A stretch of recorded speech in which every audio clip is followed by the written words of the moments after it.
My boss showed up uninvited at my New Year's Eve party looking absolutely stunning and completely out of place. And when the countdown started, she pulled me aside and asked if I would be her midnight kiss. And in that moment, I had to decide if I was willing to risk my entire career for one kiss with the woman I had been secretly in love with for 2 years. Before I tell you whether I kissed my boss at midnight and what happened when we went back to work on January 2nd, tell me in the comments which city you are watching from and make sure to subscribe to the channel to help support more stories like this.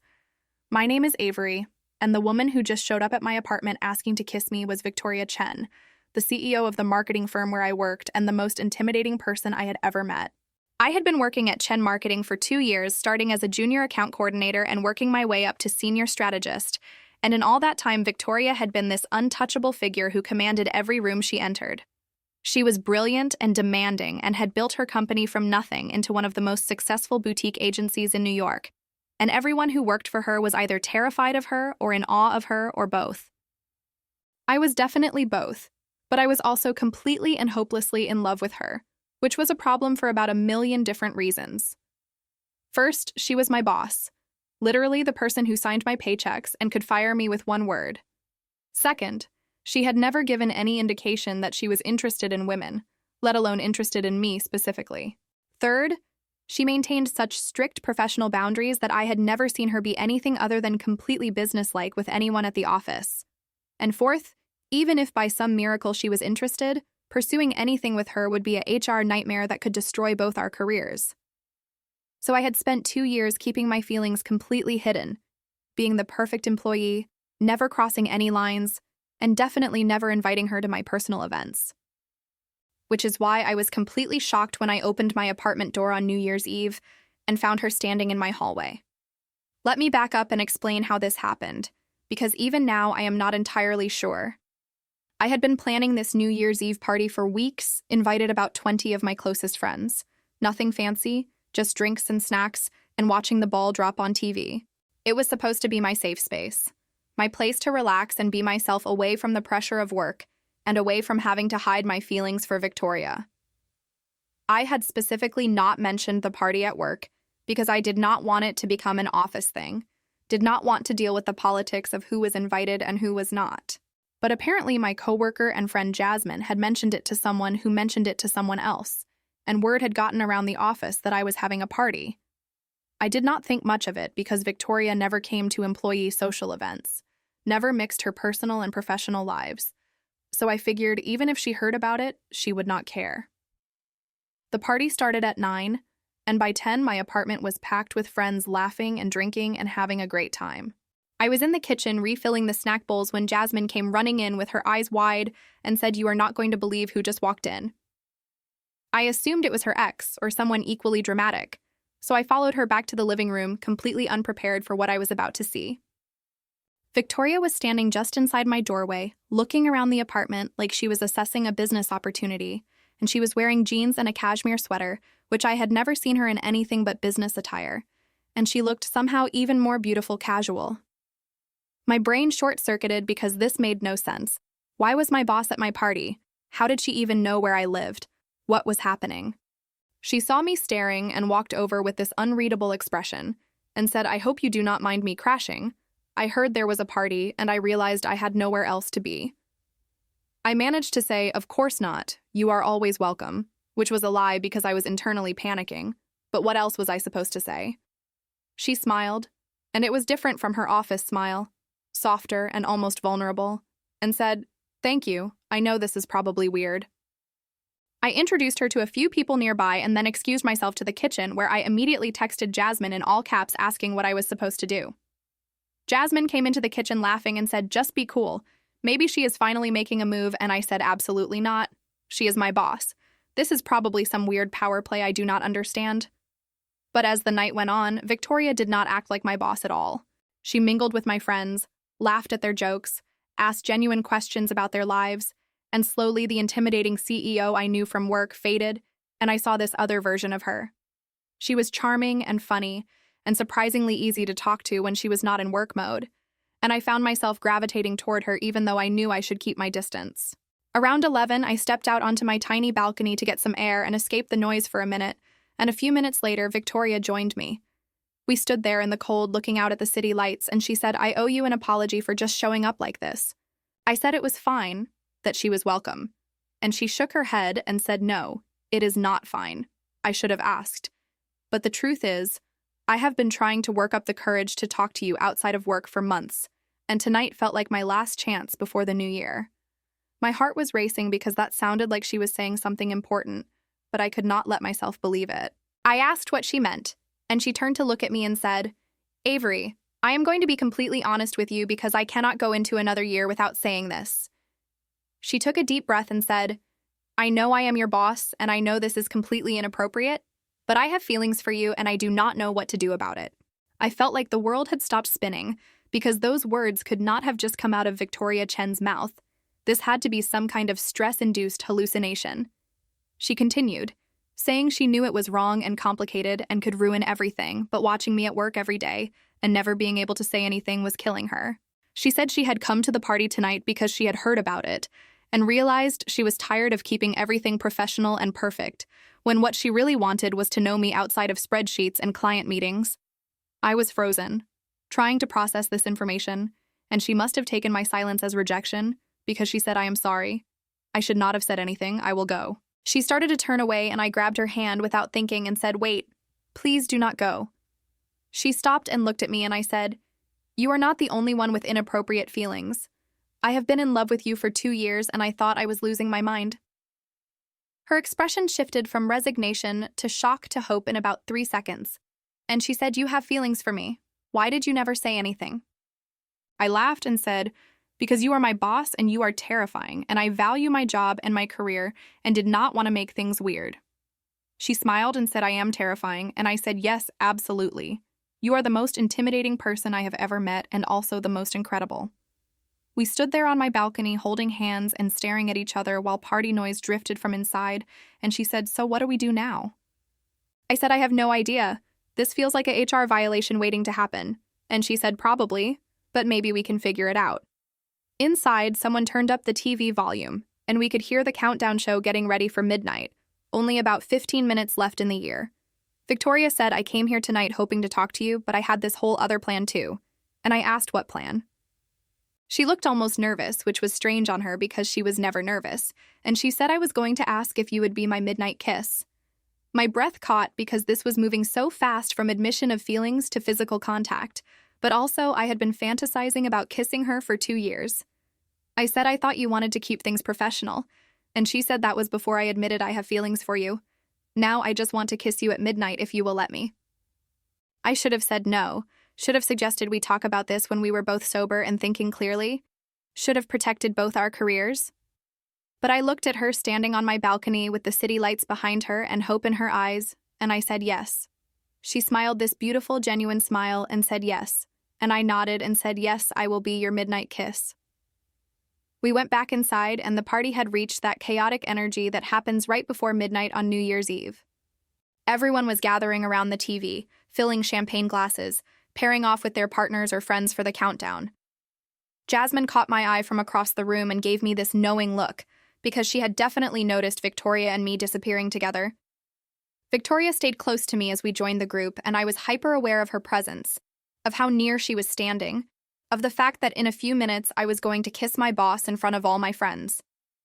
At 5 minutes to midnight, Jasmine came over and whispered in my ear asking if I was really doing this, and I whispered back that I had no idea what I was doing, but yes. She said, "Just be careful. You have worked so hard for your career," and I said, "I know, but I cannot pass this up." The countdown started with 60 seconds, and Victoria took my hand and pulled me slightly away from the main group, not isolating us completely, but giving us some space. At 30 seconds, she turned to face me and said, "Are you sure about this? We can still just be friends if this is too complicated." I said, "I am sure. I have wanted this for 2 years," and she said, "Me too." 20 seconds, and we moved closer together, and I could see people noticing, could feel eyes on us, but I did not care anymore. 10 seconds, and everyone started counting down together, the noise building, and Victoria cupped my face with one hand, and I thought, this is really happening. 5, 4, 3, 2, 1, Happy New Year, and then she was kissing me, and everything else disappeared. It was soft at first, tentative, like we were both still not quite believing this was real. But then I kissed her back and it deepened and became something more. When we pulled apart, the room erupted in cheers, and I realized my friends were celebrating us specifically, that they had all noticed and were supportive and excited. Jasmine was crying happy tears and hugging her girlfriend, and several people came over to congratulate us, and it felt surreal but also perfect. Victoria looked overwhelmed by the attention but happy, and she kept holding my hand like she was afraid if she let go, this would all disappear. The party continued for another few hours, and Victoria stayed the whole time, and it felt significant that she was choosing to be there with me instead of leaving. Around 3 a.m, the last guests finally left, and it was just me and Victoria in my apartment surrounded by empty glasses and snack debris. We started cleaning up together in comfortable silence, and it felt domestic in a way that made my chest ache with how much I wanted this to be real and permanent. When the apartment was mostly cleaned, we sat on my couch and she said we need to talk about the work situation. I agreed and said I had been thinking about it, and honestly, I did not see how we could date and work together without it being a problem. She was quiet for a moment and then said, I have been thinking about it too, and I might have a solution, but you need to tell me honestly if it is something you would want. I asked what solution, and she said she had been planning to promote me to director level in the new year anyway, which would mean I would report to the COO instead of directly to her. She said it would not eliminate the conflict completely since she was still the CEO, but it would create some separation and make things less directly problematic. I asked if she was seriously offering me a promotion right now after we just kissed, and she laughed and said the promotion was already happening, I am just moving up the timeline. She said the other option was that one of us could leave the company, but she did not want me to have to give up my career, and she did not want to give up the company she built. I thought about it and said the promotion solution made sense, that it would not be perfect, but it would be better than the current situation. She said she would talk to HR after the holiday about updating the reporting structure, and we would be completely transparent about our relationship so there were no secrets or conflicts of interest. I said that sounded terrifyingly mature and responsible. And she said, well, one of us has to be mature and responsible, and clearly it is not going to be me since I crashed your party and kissed you. We stayed up until dawn talking about everything, about how we had both been hiding feelings, about what we wanted from this relationship, about how to navigate the complicated reality of our situation. She admitted she had been keeping me at a professional distance specifically because she was attracted to me and did not trust herself to maintain boundaries if we got too close. I admitted I had almost quit several times because working with her while having feelings for her was torture. We laughed about all the times we had both been completely oblivious to each other's feelings, all the moments that in retrospect were obvious signs. She told me about the time I had presented a campaign to a client, and she had been so distracted by watching me that she missed half the presentation. I told her about the time she had touched my shoulder to get my attention, and I had been thinking about it for weeks afterward. As the sun started rising over the city, she said she should probably go home and let me get some sleep, but she did not want to leave. I said she could stay if she wanted, that we could just sleep, and she said yes to that. We fell asleep on my couch fully clothed, wrapped around each other, and I woke up a few hours later convinced I had dreamed the whole thing. But Victoria was still there, still real, still holding on to me, and when she woke up, she smiled and kissed me good morning and said Happy New Year. We spent New Year's Day together, ordered takeout, watched movies, talked more about the logistics of dating while working together. She called her COO on January 2nd to discuss the reporting structure change, and he apparently was completely unsurprised and said he had been waiting for us to figure it out. When I went back to work that first week of January, there was an official announcement about my promotion and the restructured reporting lines. Some people in the office figured out that Victoria and I were together, but most people just saw it as a normal promotion and did not think twice about it. Jasmine was insufferable with the I told you so energy, but she was also genuinely happy for me and became one of our biggest supporters. Dating Victoria while working at her company was complicated in ways I had not fully anticipated. We had to be careful about public displays of affection at work, had to make sure we did not show favoritism, had to deal with occasional whispers and speculation. But we also got to have lunch together sometimes, got to share the drive home, got to understand each other's work stress in ways that most couples could not. She was different with me than she was in the office, softer and more vulnerable, and I loved getting to see both sides of her. We kept our relationship relatively quiet for the first few months, not hiding it, but not advertising it either, letting people figure it out naturally. By spring, it was common knowledge in the office that we were together, and most people were supportive or at least professional about it. There were a couple of people who made comments about me sleeping my way to a promotion, but Victoria shut that down immediately by pointing out my promotion timeline and accomplishments. She was fiercely protective of my reputation and my career, sometimes to the point where I had to remind her that I could handle some gossip. We had our first real fight about 3 months in, something work-related that spilled into our personal life, and we had to learn how to separate our professional disagreements from our relationship. It was hard and messy, and we almost broke up, but we worked through it and came out stronger on the other side. By summer, I had moved into her apartment in Manhattan, this beautiful place with huge windows and a view of Central Park that I could never have afforded on my own. We fell into a routine of morning coffee together, walking to work separately but meeting for lunch when we could, coming home to cook dinner and talk about our days. Her family was initially concerned about our workplace relationship, worried about both our reputations, but they warmed up after meeting me and seeing how happy we were. My family thought the whole thing was romantic, that she had crashed my party to confess her feelings, and they loved her immediately. By the time the next New Year's Eve rolled around, we had been together for a year and survived all the complications of dating your boss. We went back to my apartment, which I had kept even after moving in with her, and threw another party with the same group of friends. This time, Victoria was there from the start, helping me set up, greeting guests as they arrived, completely integrated into my friend group. At midnight, when we counted down together, surrounded by the same people who had witnessed our first kiss, she pulled me close and said, "Happy anniversary of the best decision I ever made." I said, crashing my party uninvited, and she said no, being brave enough to tell you how I felt. We kissed at midnight, and it felt even better than the first time because now we knew each other. Now we had a whole year of history and love and working through complicated situations together. A few months later, Victoria made an announcement at work that she was stepping back from day-to-day operations to focus on strategic growth and promoting her COO to president. She said she wanted to create even more separation between her role and mine, wanted to make sure nobody could ever question my accomplishments or promotions. I told her she did not have to do that for me, that I could handle the complications, but she said she wanted to do it for us, for our future. That summer, she proposed to me on the balcony where we had first admitted our feelings to each other, said that balcony would always be special to her. She said when she came to my party that New Year's Eve, she had been terrified I would reject her or that I would not feel the same way, but taking that risk had given her the greatest gift of her life. I said yes before she finished asking, pulled her up from where she was kneeling, and kissed her while the sun set over the city. We got married the following fall in a small ceremony with just close family and friends, and Jasmine was my maid of honor and cried through the entire ceremony.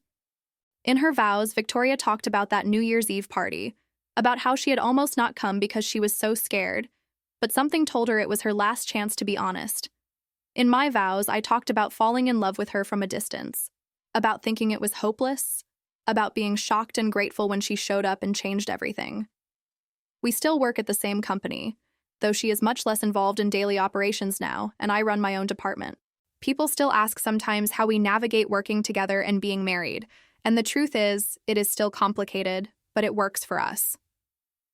We have rules about not talking about work after 7 p.m., about not bringing relationship issues into the office, about respecting each other's professional boundaries, but we also have the advantage of understanding each other's work stress, of being able to celebrate career wins together, of being partners in every sense of the word. Every New Year's Eve, we go back to that apartment where it all started and throw a party with the same group of friends.